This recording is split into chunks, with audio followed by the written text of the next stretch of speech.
저는 30대 평범한 직장인이자 결혼한 지 3년 된 평범한 주부입니다.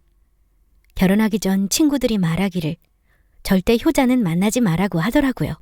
그런데 반대로 엄마가 아들을 너무 좋아하고 편애하는 케이스도 조심해야 할 것 같습니다. 제가 딱 그런 일을 겪었거든요.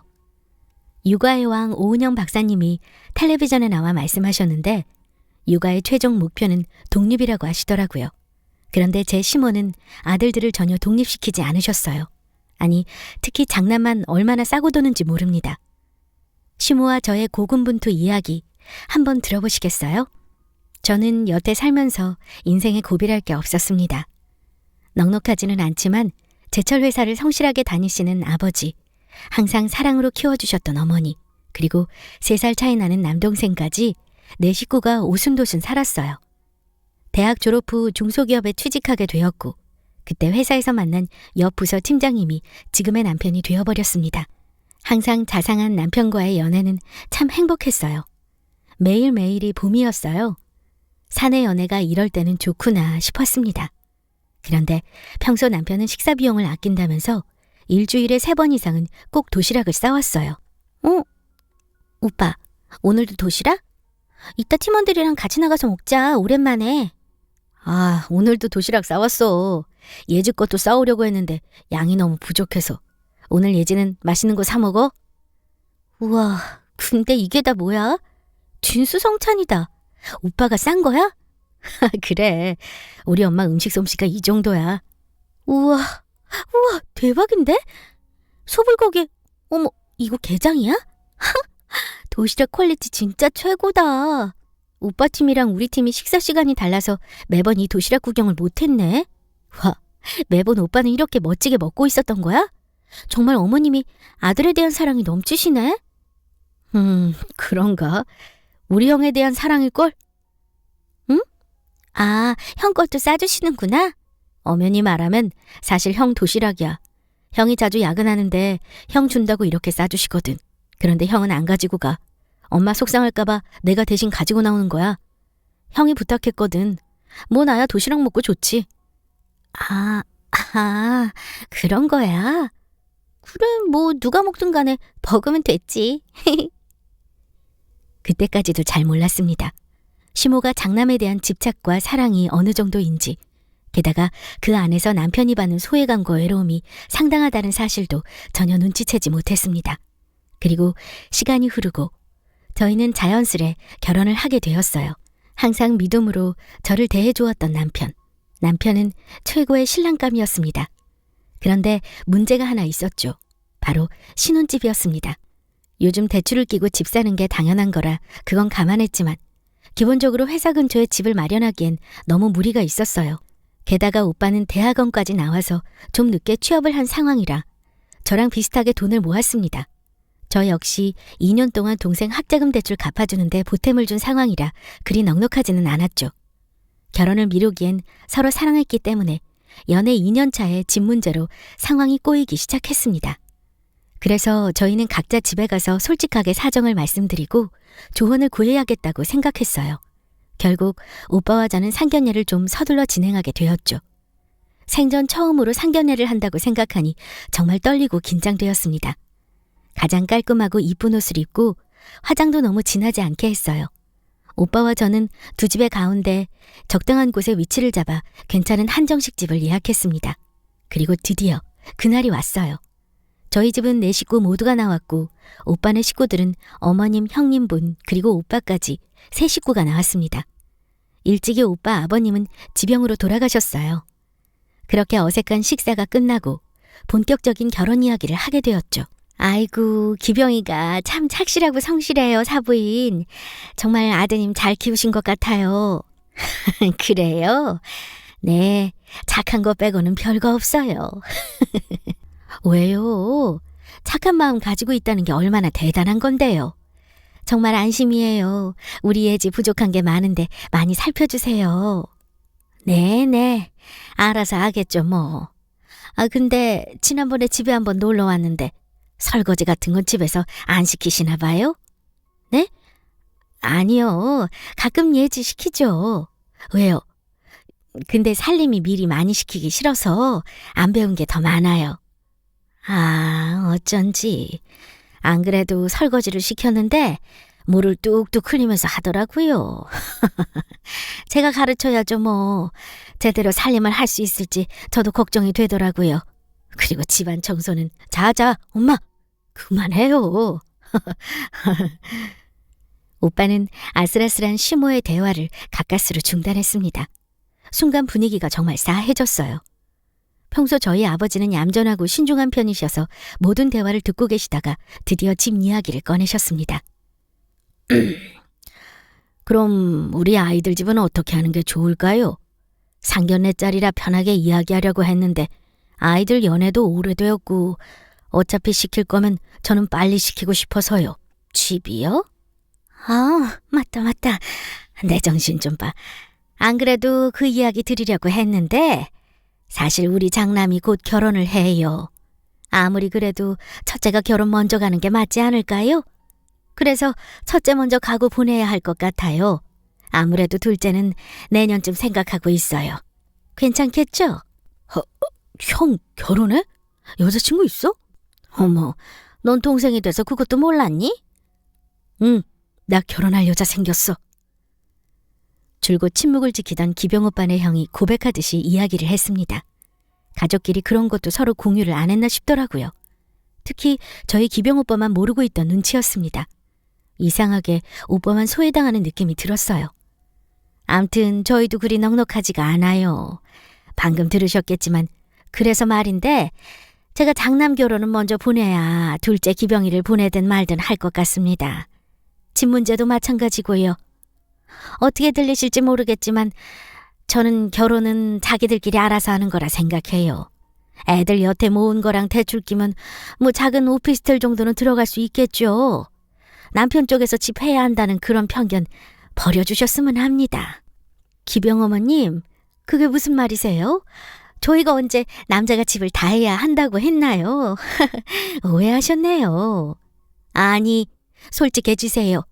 다 말은 그렇게 하시면서 여자 쪽 집에서는 이것저것 바라는 게 많더라고요. 우리 장남은 그나마 대기업 다니니까 대출이 잘 나와요. 그래서 알아서들 잘할 거니 걱정이 없는데 둘째 녀석은 제가 감당하기는 어려울 것 같아서요. 아무튼 저희 집 쪽에서 집은 못할 것 같아요. 너무 서운하게 생각하지 마세요. 미리 말할게요. 상견례 자리가 원래 이렇게 불편하고 가시방석인 걸까요? 첫인상이 그렇게나 중요하대서 한 달 전에 잡은 약속이었는데 결국 그날 약속은 그렇게 산산조각 나고 말았습니다. 꼭 집에 문제가 아니라 그날 시모가 보인 태도 때문이었어요. 은근히 돌려깎기를 하면서 자기 아들을 깎아내리고 저를 비교하는 그런 모욕적인 말들 모두 상처였습니다. 전 부모님께 너무 죄송했어요. 제 잘못은 없지만 제가 뵐 면목이 없었습니다. 죄를 짓는 기분이었어요. 오빠도 그날 이후 연신 신경 쓰면서 불면증에 시달렸습니다. 결국 친정에 찾아가기로 했죠. 엄마, 아빠, 우리 왔어요. 그래, 어서들 와라. 아버님, 어머님 안녕하세요. 잘 계셨지요? 그래. 김서방이라고 불러야 하나? 배고프지? 어서들 와. 저희 부모님은 일절 그날 상견례 이야기를 꺼내지 않으셨습니다. 사실 저도 그날 이후에 마음이 불편해서 눈치를 보고 있었어요. 이윽고 오빠가 먼저 침묵을 깼어요. 아버님, 어머님, 지난 상견례 때 정말 죄송했습니다. 많이 속상하셨지요? 김서방, 우리는 예지랑 김서방이랑 행복하게 잘 사는 게 가장 중요해. 알지? 그날도 어쩌다 보니 내가 집 이야기를 먼저 꺼냈는지 모르겠는데 사실 둘이 어디서 사는지보다 어떻게 잘 살아갈지가 더 중요한 거야. 그건 당연히 알지? 네, 당연하죠. 집 문제는 됐어, 김서방. 그리고 예지야, 잘 들어라. 당연히 딸 시집 보내는 입장에서 나도 정말 안타깝고 또 좋은 것만 해주고 싶은 이 부모의 마음은 끝도 없는데 뭐 어쩌겠어. 사정에 맞게 또 그 부부에게 어울리는 집으로 신혼 시작하는 거지, 안 그래? 기병 어머님 말씀도 틀린 건 없어. 너희들이 결혼하는 건데 부모가 어디까지 도와줘야 하는지 정말 이건 난감해. 그리고 기병 어머님도 다 뜻이 있으실 거야. 우리는 그날 이후로 잊어버렸어. 너도 신경 쓰지 말게나, 김서방. 일단 너희가 모은 거랑 우리 전세금 받아서 적금 넣어둔 거, 그거 보태면 회사 근처 아파트 신축은 들어갈 수 있을 거야. 그러니까 미안해하지도 말고 주눅들 필요도 없으니 이거 가지고 신혼집 구해. 알았지? 엄마, 미안해. 참나, 얘가 또 수도꼭지를 틀었네. 됐어. 그만 울어. 뚝.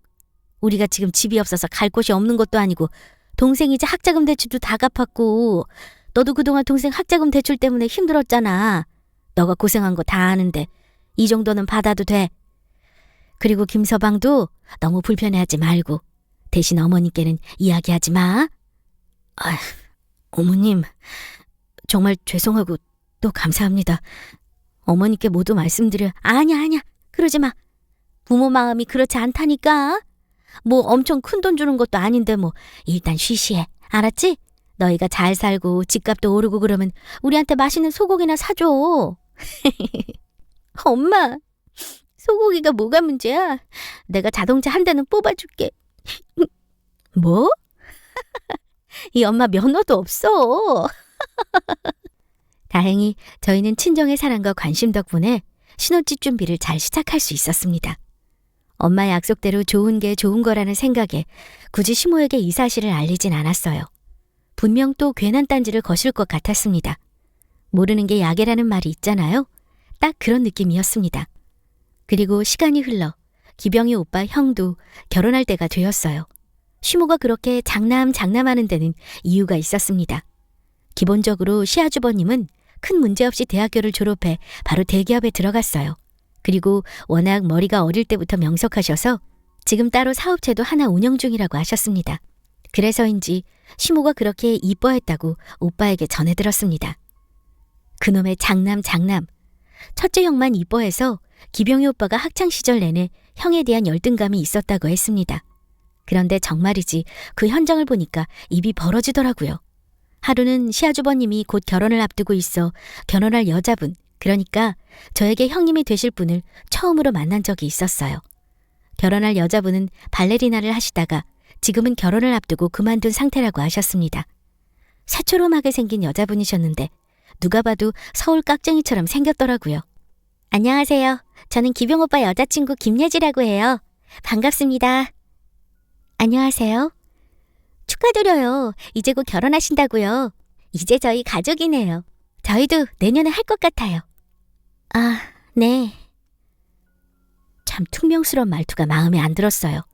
그래도 이야기를 이어나갔습니다. 처음이라 낯설어서 그런 거라 생각했죠.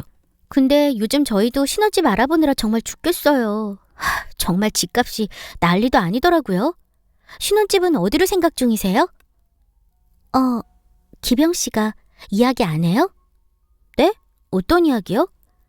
아, 지금 이 집이요. 아마 여기로 들어올 것 같아요. 어머, 그러세요? 그럼 여기 어머님은 어떻게? 아니요, 이 집 아예 오빠한테 주셨어요. 그래서 신혼집은 크게 걱정 없게 됐죠 뭐. 명의를 아예 형님분께 주셨다고요? 저는 처음 듣네요. 이제 곧 결혼하시는데 뭐 받은 거 없어요? 어차피 우리는 며느리잖아요. 이렇게 이 집 사람 되기 전에 하루빨리 받을 건 받아야 된다고요. 안 그러면 한 입으로 두 말 한다니까요? 아, 네네. 저는 결국 진실을 알게 되었습니다. 장남 노래를 부르시더니 결국 시모는 신도시에 있는 34평 아파트를 모두 아주버님 명의로 돌려주셨습니다. 못해도 15억이 훨씬 넘는 아파트인데 이걸 모두 형에게 명의를 돌렸다는 사실을 들으니 저도 좀 속상하더라고요.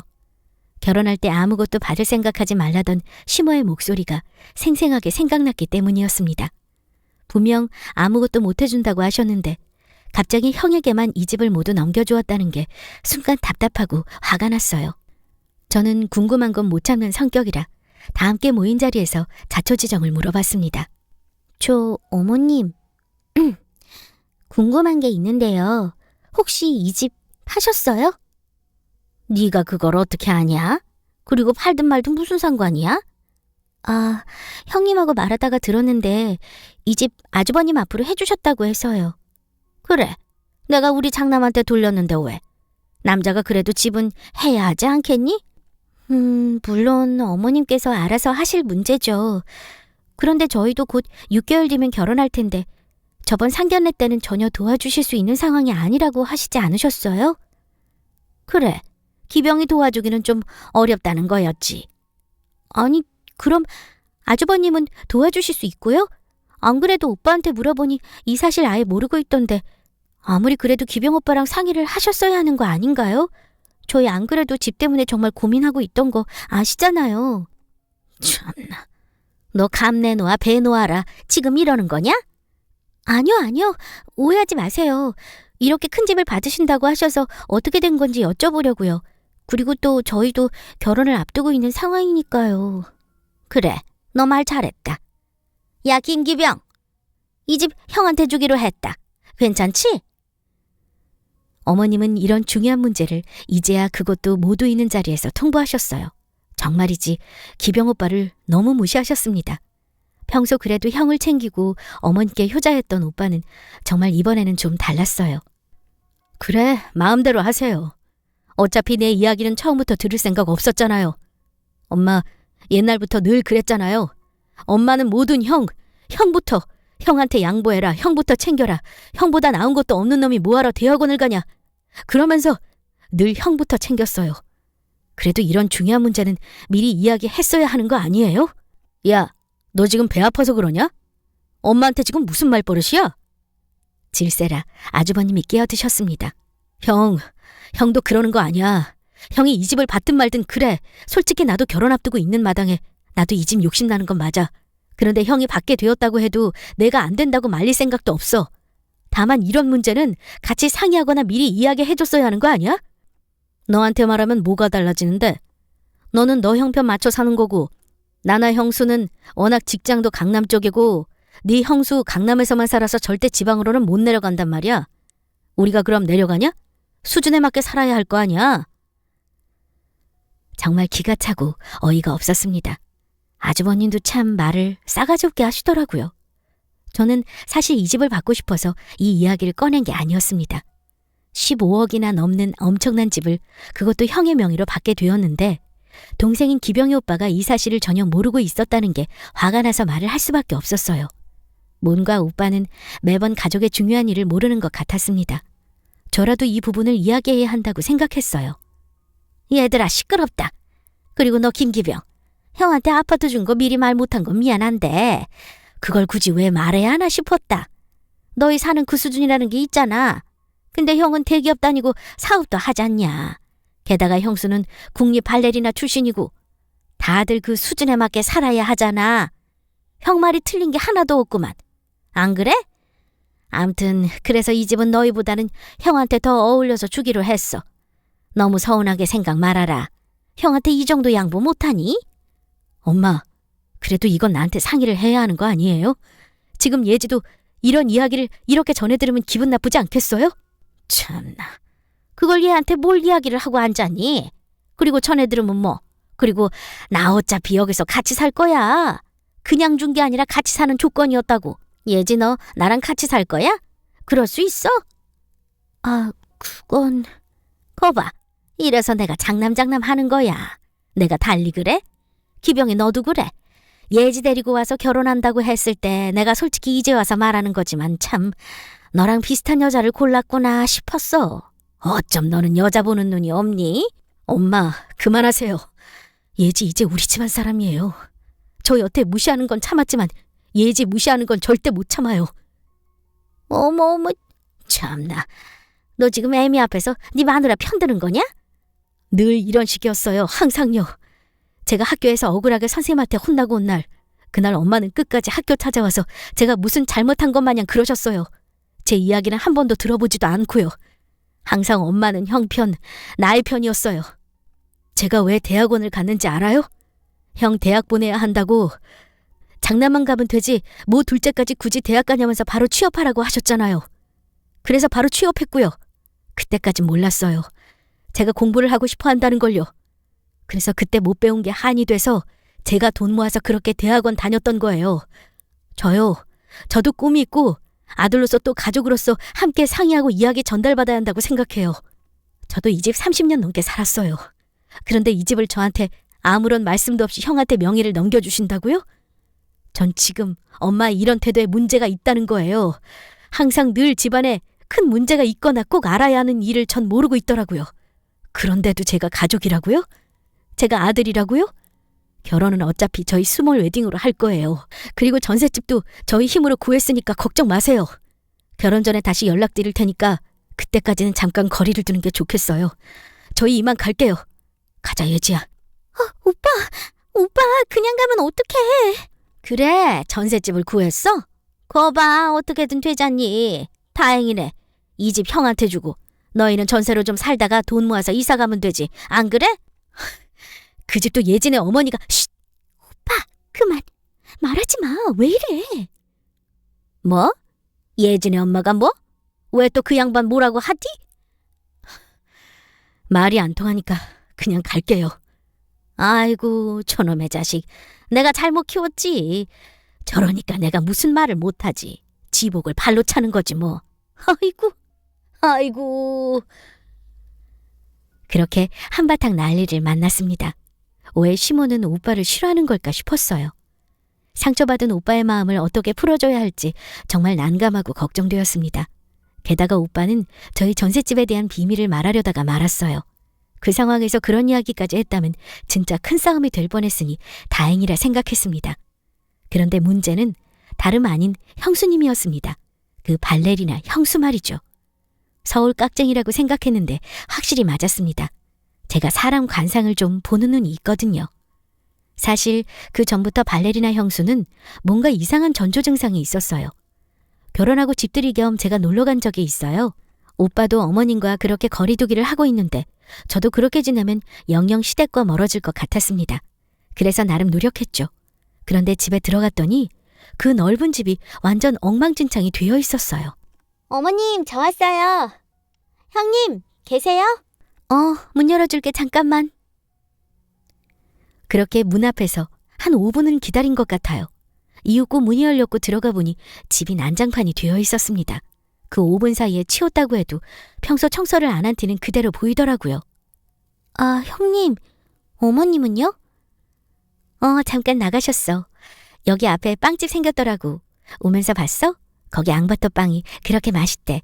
어머님 운동하실 겸 어차피 나간다고 하시길래. 아, 네.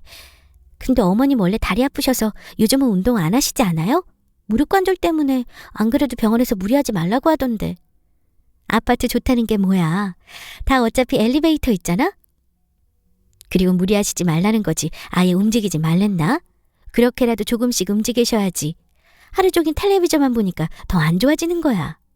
아, 네. 그런데 이 상자들 다 뭐예요, 형님?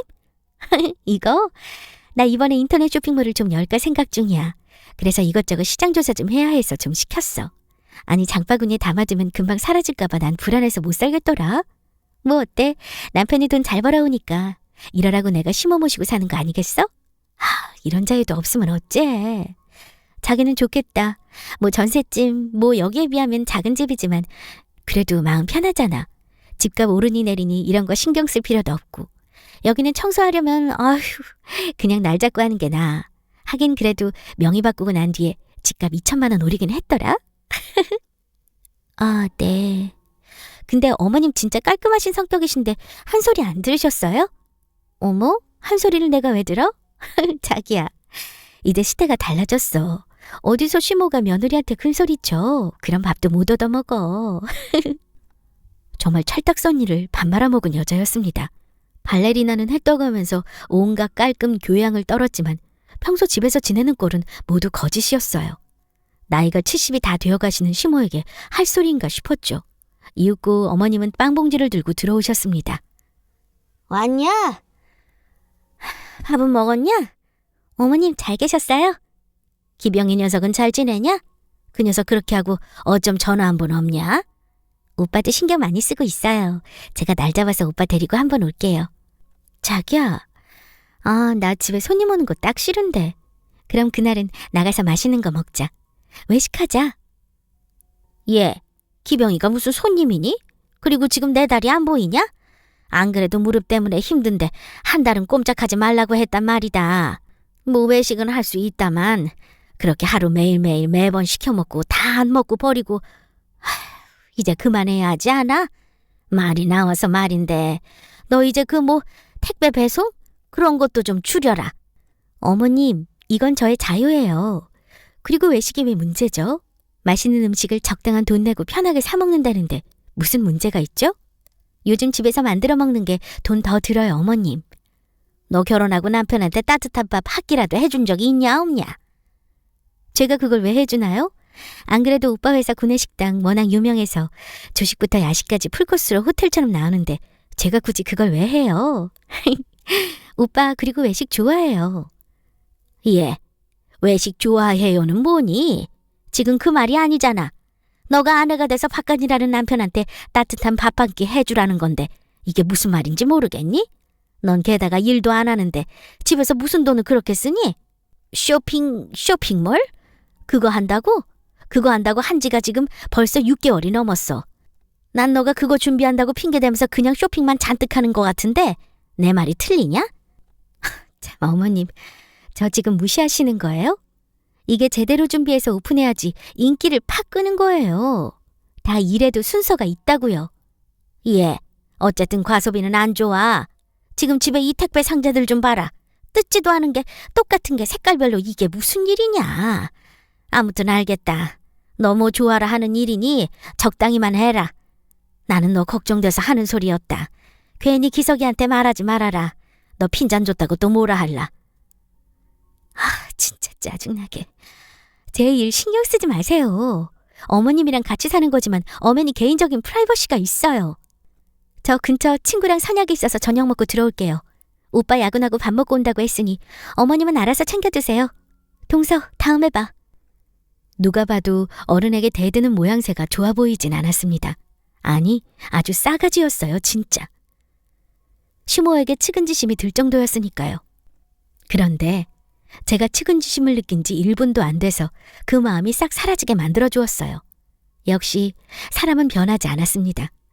형님 앞에서는 눈치 보시면서 정작 속에 있는 이야기는 안 하시고 아무 말도 못 하시면서 제 앞에서는 어떤 말도 다 뱉으셨습니다. 그리고 벼랑간 저한테 일을 시키셨어요. 예지야, 잘됐다. 너 온 김에 여기 청소 좀 해라. 네? 이 집을요? 그럼 누가 해? 제가 저렇게 틱틱대도 또 잘할 때는 잘해. 아휴, 남편이 사업하니까 워낙 바쁘지. 발레리나 하다가 저렇게 집에만 있으니 얼마나 답답하겠어? 너는 그래도 직장 다니면서 돈도 벌고 암튼 마음의 여유는 있잖니. 아참, 화장실 청소는 제가 잘 못하더라고. 내가 매번 했는데 무릎이 아파서 이제 못하겠다. 온 김에 화장실도 싹 청소 좀 해주고 가라. 알겠지? 아니, 어머님, 저 지금 여기 청소해주러 온 거 아니에요. 그럼 뭐라고 왔니? 기병이 그렇게 하고 너는 죄책감 없이 지금 나 만나러 온 거야? 이 정도 성의는 보여야 너랑 앞으로 관계를 맺지 않겠냐? 기병이도 기병인데 너도 너다. 자고로 집안에 여자가 잘 들어와야 한다는 게 맞아. 기병이가 좀 엇나가는 건 있었지만 이 정도는 아니었어. 너가 남자 관리를 어떻게 했길래 그러냐? 뭘 그렇게 애를 홀려서 그 모양 그 꼴이 된 거냐? 어머니, 뭘 홀려요? 그리고 이 집은 엄연히 형님 집이잖아요. 제가 집안일까지 다 할 의무 없다고 봐요. 야, 너 진짜 이럴 거야? 이야, 내가 좋은 게 좋은 거라고 넘어가려고 했는데 안 되겠다 너. 진짜 이 집 장남한테 주길 천만다행이지. 너네한테 줬으면 난 내쫓았을 거 아니야? 안 그래? 네, 그랬겠네요. 어머니, 저 이방 가보겠습니다. 더 이상 말이 안 통해서요. 저희 결혼 3개월 남았어요. 준비 열심히 하고 있으니까 그날 뵙겠습니다. 아유, 나도 너 얼굴 보니까 숨이 턱턱 막힌다. 가라. 그렇게 또 시모와의 거리두기는 시작되었습니다. 이번에는 저 또한 거리두기를 할 수밖에 없었어요. 그냥 모든 게 참 밉더라고요. 제가 무슨 잘못한 것도 아닌데 왜 그리 절 싫어하는지 이해할 수 없었습니다. 3개월이란 시간이 흐르고 결국 그날이 다가왔어요. 저랑 오빠는 사랑하는 마음, 서로에 대한 믿음 하나로 결혼을 결심했습니다. 시모가 참 유별하고 마음에 안 들었지만 오빠를 놓칠 수는 없었어요. 그리고 3개월 후 저희는 축복 속에서 결혼을 했습니다. 다행히 시댁 식구들도 미우나 고우나 결혼식이니 모두 참석해 주었어요. 그리고 스몰 웨딩을 무사히 끝내고 친척들과 모여 밥을 먹었어요. 코로나 시국이라 정말 가까운 친척들만 남아서 먹기로 했죠. 결국 저희 부모님은 시모에게 끝까지 전셋집에 돈을 보태주신 일을 말씀하시지 않으셨습니다. 하지만 밥을 먹다 보니 자연스레 그 이야기가 나오고 말았어요. 사부인, 오늘로써 우리 예지랑 기병이 하나가 되었네요.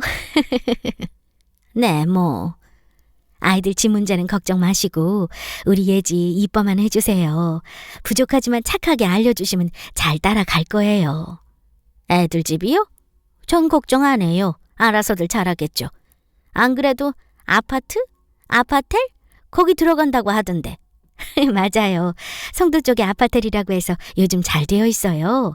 거기 알아보느라 정말 고생했죠. 어머, 거기 유명한 데 아니에요? 얘 기병아, 너 거기로 들어가는 거야? 왜 말 안 했어? 거기 비싸잖아. 어떻게 거기 가게 된 거야? 아, 엄마, 걱정하지 마.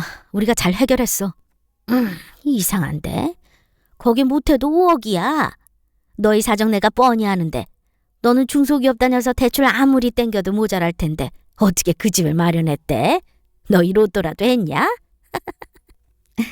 사부인, 저희가 살짝 보태주었습니다. 딸 시집 보내는데 그 정도는 해야죠. 너무 부담 마세요. 무슨 말이세요? 그리고 이런 일을 저한테 상의도 없이 진행하시면 어떻게 합니까? 저는 무슨 이 결혼식 들러리라도 되나요? 우리 아들 결혼하는데 지금 집값 안 보탰다고 무시하시는 거예요? 게다가 생색 내시는 거예요? 아, 저희는 그런 게 아니라. 엄마, 그만해. 진짜 쪽팔리게. 뭐 쪽팔려? 그래, 너희끼리 알아서 가라고 했지 이렇게 여자 집에서 다 해준다고 해서 덥석 받아서 가? 너 무슨 처가살이 할 일 있어? 송도? 송도 쪽이면 예진의 집 쪽이잖아. 참나, 기병이 처가살이 시키려고 집 사주셨어요? 아니 사부인, 그게 무슨 말씀이십니까? 오히려 이건 저희가 감사 인사를 받아야 하는 거 아닙니까?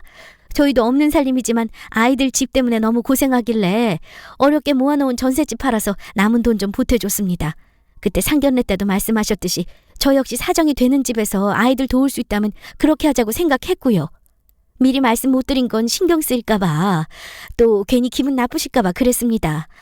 그래서 지금 말씀드린 거고요. 그런데 어쩜 호의를 이렇게 무시하십니까? 처가살이요? 나 원참. 아유, 됐고요.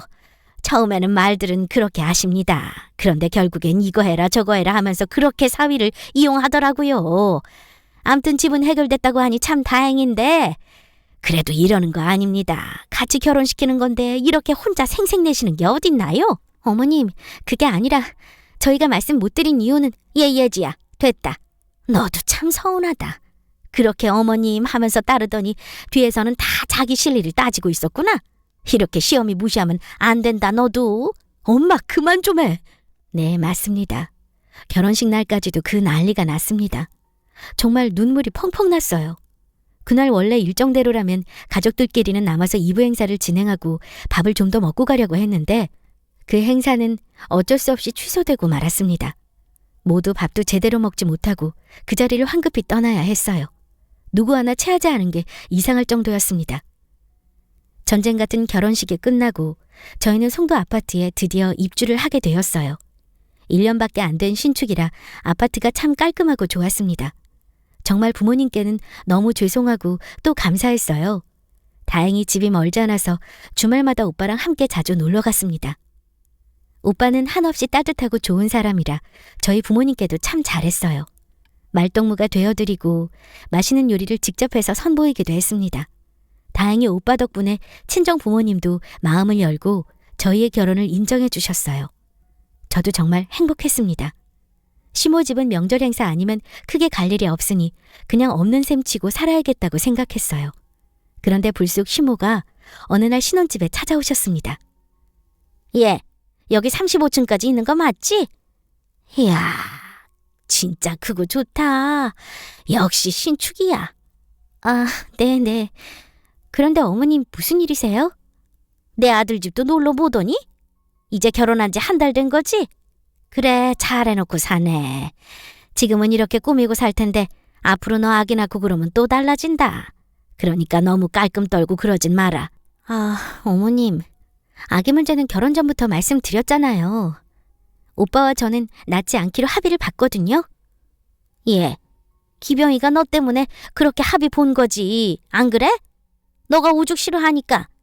이게 결혼하고 또 살다 보면 달라진다니까. 형수 봐라. 그 삐짝 마른 게 발레리나만 해서 그런 애도 아기 준비한다고 하는데 너도 준비해.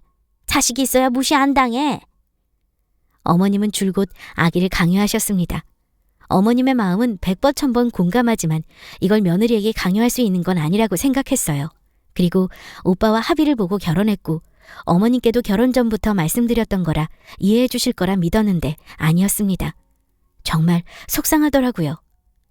어머님, 저는 아기를 낳을 생각은 없어요. 아기를 너무 이뻐하지만 제 아이가 되면 지금 하고 있는 일은 못할 거고 경력 단절되는 것도 걱정되고요. 게다가 오빠랑 지금 이대로가 정말 좋아요. 존중해 주세요. 뭐 존중? 너도 이 시어미 좀 존중해라. 노력해 볼게요 하면 되지 뭘 그리 말이 많냐. 아 참, 이번에 첫째가 회사 연수로 미국을 간대. 그래서 부부가 이참에 함께 놀러 갔다 오라고 했다. 그래서 말인데 집에 와서 너가 김장 좀 담가라. 미국 가면 뭐 먹을 게 있겠니? 그래도 한 달은 갔다 올 텐데 김치라도 해서 보내려고. 너는 음식 잘하잖냐? 걔네 미국 보낼 때 싸가지고 가게, 응? 네? 형님네 미국 가서 먹을 김치를 제가 김장을 하라고요? 어머님, 그게 무슨 말 그대로야. 어차피 너희 김장해서 먹잖아. 안 그래? 아니요. 저희 친정이 그렇게 먹기는 하는데 저는 따로 그렇게 안 먹어요. 김장, 옆에서 지켜만 봤지 전 잘 못해요. 예, 그래도 옆에서 보고 배우는 게 얼마나 많은데. 잔말 말고 다음 주 토요일에 한번 와라. 기병이 데리고. 아, 그리고 그 한 달 동안 말이다. 여기 집에 좀 지내야 되겠는데? 네? 왜요? 뭘 왜긴 왜야. 내가 밥을 혼자 해먹기도 좀 그렇고 또 이참에 너희 집에 같이 좀 지내야 할 것 같아.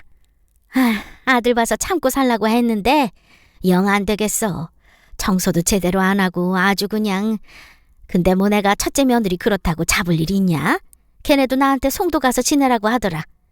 생각해보니 여기도 집 넓고 아기도 없으니 괜찮을 것 같아. 왜? 기분 나쁘냐? 아니, 이렇게 갑자기 말씀하시니까요. 게다가 저희는 이제 신혼 한 달 차예요. 그게 뭐? 너희 그래도 연애 3년 했잖아. 그럼 뭐 다 알고 지낸 거지 뭐. 여기 근처에 내 친구들도 많고. 게다가 나도 이제 더 이상 장남 눈치 안 보고 싶다. 너는 나 눈치 줄 거 아니지? 저는 도저히 참을 수가 없었어요. 갑자기 상의도 없이 이제 한 달도 채 안 된 신혼집에서 시모와 함께 산다니요. 정말 지옥 불구덩이로 들어가는 기분이었습니다. 그리고 이 집은 친정에서 어렵게 구해주신 집이었으니 더 마음이 아팠어요. 어머님, 오해하지 말고 들으세요. 이 집 어떻게 구한지 아세요? 또 생색내는 거야? 저희 부모님 정말 열심히 사셨어요. 그리고 사실 집에 대출도 조금 남아있어요. 그런데 저랑 동생 물려주겠다고 전셋집 얻어두신 거 있는데 그걸 파셨어요. 그리고 그 돈으로 저희 보태주신 거예요. 그리고 돈을 떠나서요. 저는 어머님과 같이 못 살아요. 야, 내가 아들 집에서 산다는데 그게 말이 안 돼? 너가 이래라 저래라 할 건 아니지 않아? 엄연히 말하면 제 집이죠. 이 집 제 이름으로 된 명의예요. 여기요. 저는 당당하게 제 명의로 된 아파트 계약 서류를 시모에게 보여드렸습니다. 애초 부부 공동 명의로 하려고 했으나 오빠가 극구 만류해서 제 이름으로 계약을 했어요. 어머님은 제 명의로 된 계약서를 보시더니 눈빛이 흔들리셨습니다. 참나, 너 진짜 웃긴다. 아니 한 달 지내보고 괜찮은데 더 지내겠다고 하는데 그렇게 한 달도 못 사냐? 너 진짜 이러는 거 아니다.